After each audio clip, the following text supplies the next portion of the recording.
여러분 안녕하십니까? CJB 아침 뉴스입니다. 충북대와 한국교통대 통합 가도에 빨간불이 켜졌습니다. 글로컬 대학 평가에서 전국 유일하게 2년 연속 최하위 등급을 받으며 결국 지정 취소 절차에 들어간 건데요.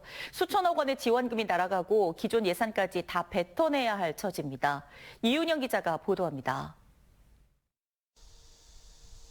국립대 통합을 전제로 글로컬 대학에 선정돼 5년간 1,700억 원의 집중 지원을 받기로 했던 충북대와 한국교통대. 두 대학이 공들여온 통합 가도에 빨간불이 켜졌습니다. 교육부가 발표한 2026년 글로컬 대학 성과 평가 결과 충북대와 교통대 통합 모델은 평가 대상 10개 대학 가운데 유일하게 최하위 수준인 D등급을 받았습니다. 통합을 위한 학사, 조직체계 개편과 캠퍼스 특성화 등 주요 혁신과제 이행이 미흡하거나 지연됐다는 것이 교육부의 평가입니다. 더 큰 문제는 이번이 첫 번째 경고가 아니라는 점입니다.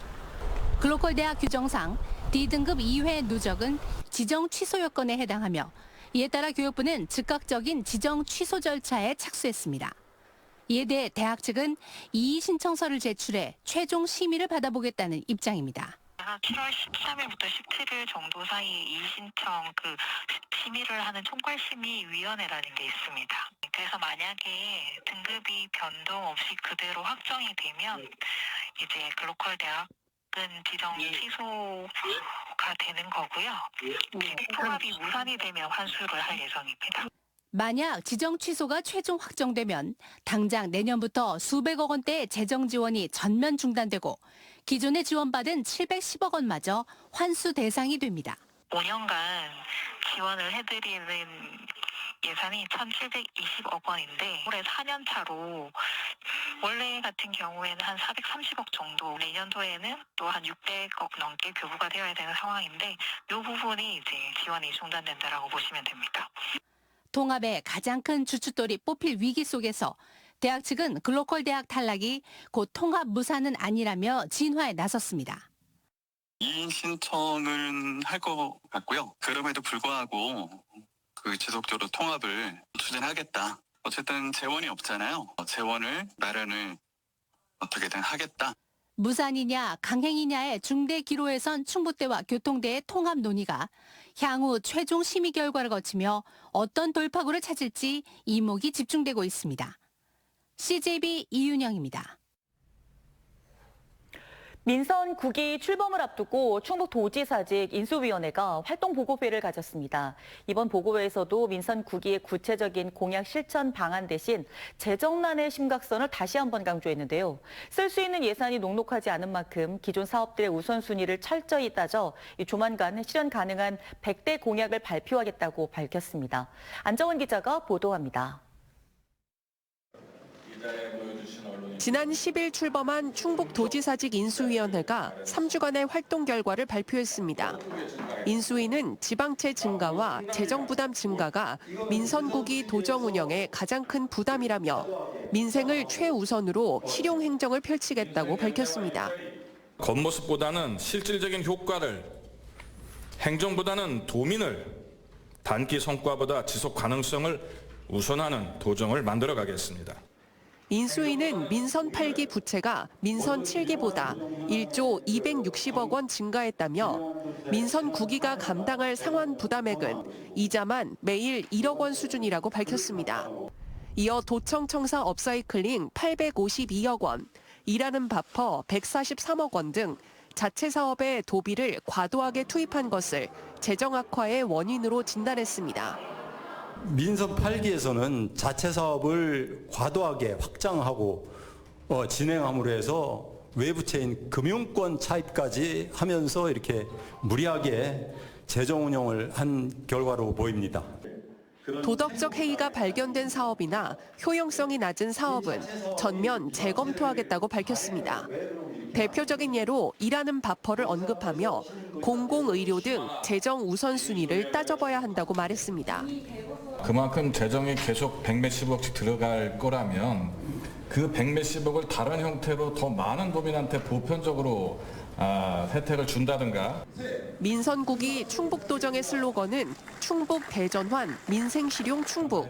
인수위는 창업과 안심, 균형, 문화, 실용 등 5대 목표 아래 조만간 현실성 있는 100대 공약을 제시하겠다고 밝혔습니다. CJB 안정은입니다. 충북 도의회 김꽃님 국민의힘 원내대표는 13대 도의회 개원을 앞두고 민주당과 원 구성을 논의를 단 한 번도 못했다며 아쉬움을 토로했습니다. 김 원내대표는 어제 도청 기자실을 찾아 민주당 최충진 원내대표와 이상식 도의장 후보에게 원 구성 논의를 타진했지만 아직까지 이루어지지 않았다며 국민의힘 당선인들을 투명인간 취급하는 것인지 묻고 싶다고 말했습니다. 이에 대해 최충진 민주당 원내대표는 당내 의견 조율이 늦어지고 있다며 오늘 김꽃님 의원 원내대표를 만나 원 구성에 대해 협의할 것이라고 밝혔습니다. 김영환 지사가 어제 충북도청 문화골에서 이임식을 갖고 4년간의 민선 8기 도정을 마무리했습니다. 김 지사는 이임사에서 충북을 대한민국의 중심으로 만들고자 했던 지난 4년의 소회를 밝히며 민선 9기 도정의 더 큰 발전과 번영을 기원했습니다. 앞서 김 지사는 청주에서 지내면서 정치 활동을 이어가겠다는 뜻을 밝힌 바 있습니다. 한편 고위공직자범죄수사처 이른바 공수처가 김영환 지사에 대한 강제 수사에 나섰습니다. 공수처는 어제 수사관 10여 명을 투입해 도청 도지사 집무실을 압수수색하고 김 지사의 휴대전화와 관련 자료 등을 확보해 포렌식 등을 진행한 것으로 전해졌습니다.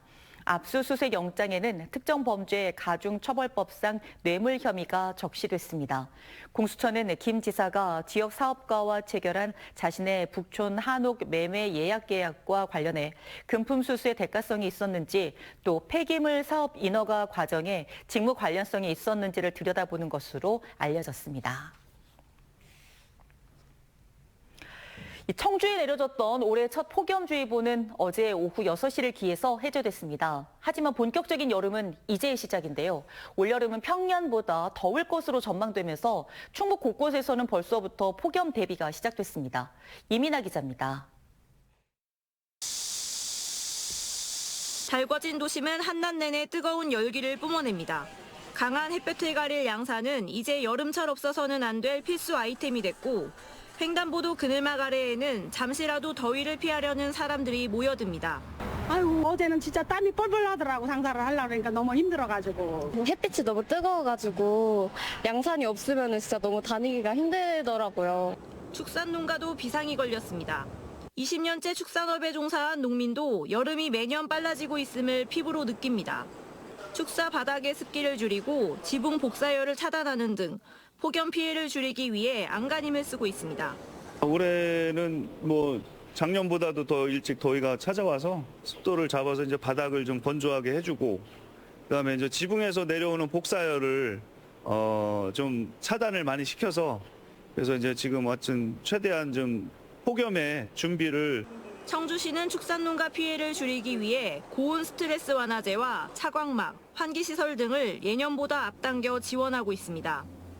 충북도도 폭염 대응을 강화했습니다. 행정안전부로부터 지난해보다 2.5배 많은 17억 7천여만 원의 폭염 대책비를 확보해 그늘막과 쿨링포그 등 폭염 저감 시설을 확대하고 취약계층 보호도 강화하고 있습니다. 또 폭염 중대경보와 열대야주의보 신설에 맞춰 비상근무 체계를 개편하고 무더위 쉼터를 연장 운영하기로 했습니다. 기상청은 동해상 고기압의 영향으로 동풍이 유입된 데다 강한 햇볕까지 더해지면서 기온이 크게 올랐다고 분석했습니다. 또 체감온도가 33도를 웃도는 날씨가 당분간 지속될 것으로 내다봤습니다. 7월과 8월 평균 기온이 평년보다 높을 확률은 60%입니다. 현재 북인도양 해수면 온도가 평년보다 높은 상태이며 이 상태가 지속될 경우 대류 활동이 증가하면서 우리나라 고온 다습한 남풍이 유입되어 기온이 상승할 가능성이 있습니다.